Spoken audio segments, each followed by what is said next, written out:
afternoon po sa ating lahat.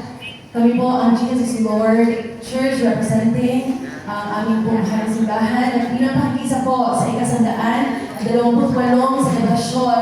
Nandito po kami bilang isang OFW mula sa Cyprus na nakikisa at patuloy na nakikibahagi po sa ating gawain. Bilang isang Pilipino, isang lahi, isang dugo, tayo po lahat ay Pilipino.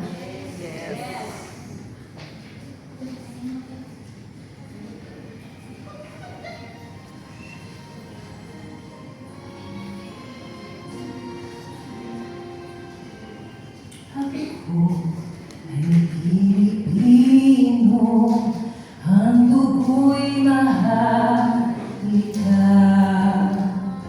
Likas sa aking puso at ika'y ganda.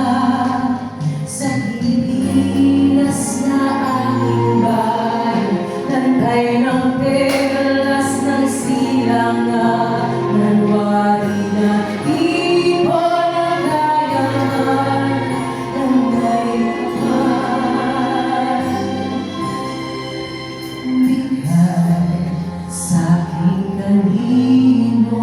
sa